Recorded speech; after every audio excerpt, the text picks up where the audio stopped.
segunda parte do WebFilter é a parte de configurações. Já vimos os relatórios, agora vamos dar uma olhada nelas.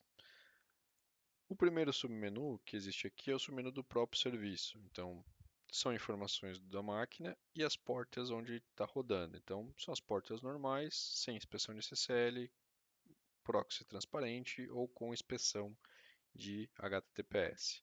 Aqui ficam algumas configurações de armazenamento, tempo de armazenamento dos logs e também o tempo de rotacionamento, além de algumas informações de configuração do antivírus.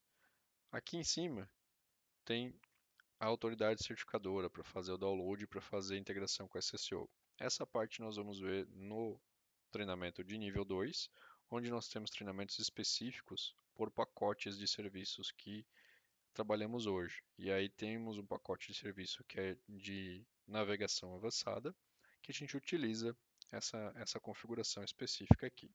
Então fica mais para o próximo treinamento. Aqui dentro de configuração temos também o conceito de atividade, como vimos no filtro de aplicação.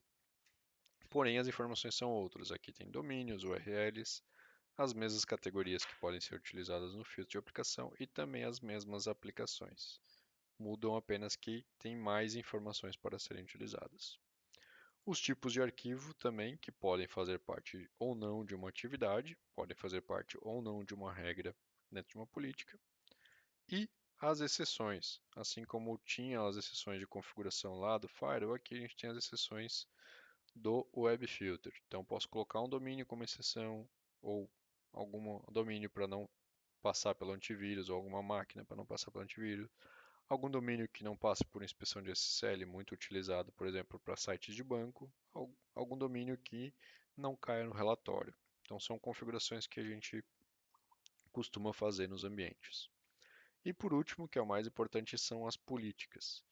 Então, quando nós criamos uma política, a gente informa o nome da política e qual que é a origem, qualquer, se vai estar associado a uma instância, a uma rede específica. Como que nós vamos utilizar essa política? Vai ser com inspeção de SSL? Vai ser com proxy transparente? Vai ter antivírus nessa política? Vai estar sendo verificado essas informações? Então vamos editar uma política aqui para a gente ver.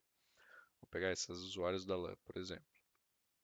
Então essa política está pegando uma instância de SSO, nós vamos ver no próximo tema, que é o controle de identidade. Ela está sendo utilizada com antivírus e proxy transparente e com inspeção de SSL. E dentro de uma política que nós criamos as regras. E daí eu vou ter regras de diversos tipos. Eu posso ter uma regra novamente, um tipo de origem, da onde que está vindo, se é um usuário, se é um grupo de host, se é um grupo de usuários, se é um IP específico, para onde que está indo, para qualquer lugar, para uma atividade criada, para uma categoria, para um domínio. Então a gente tem diversas configurações aqui, é bem flexível de trabalhar.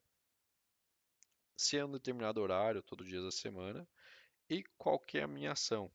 Se essa regra que eu estou criando ela vai ter uma ação de aceitar ou de negar essa conexão. Eu vou recusar que acesse essas informações aqui ou eu vou permitir que isso seja acessado. Então aqui a gente já vê que tem um grande conjunto de informações, ó, categoria permitidos, qualquer atividade, categoria permitidos. Ação de aceitar. Aceitar, aceitar, aceitar, aceitar. Então tem diversas ações aqui. Se a gente editar essa política, a gente pode ter lá em políticas, na verdade, a gente tem aqui um comportamento padrão das políticas. Então, eu tenho duas políticas onde o comportamento padrão é recusar. Por isso que dentro delas, eu tenho um conjunto de regras com a permissão de aceitar. Então, existe sempre a política, então uma ordem, né, de entendimento do WebFilter.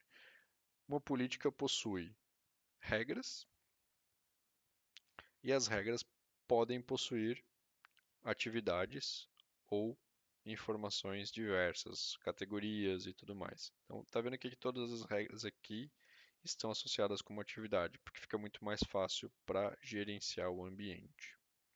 Deixa eu mostrar esse outro aqui também.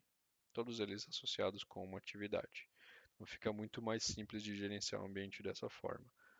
Caso tenha algum problema, você pode optar também por ter uma política padrão no formato de aceitar. E aí você inverter as suas regras. As suas regras elas serem de bloqueio dentro de uma política. Então, isso é uma visão geral do nosso Web Filter. Ele funciona muito bem como transparente, ele funciona muito bem com inspeção dos certificados também. E nós vamos ver mais detalhes de configuração dentro do nível 2 do pacote de serviço de navegação avançada. Aí nós vamos ver como configurar ele com mais detalhes. Até lá!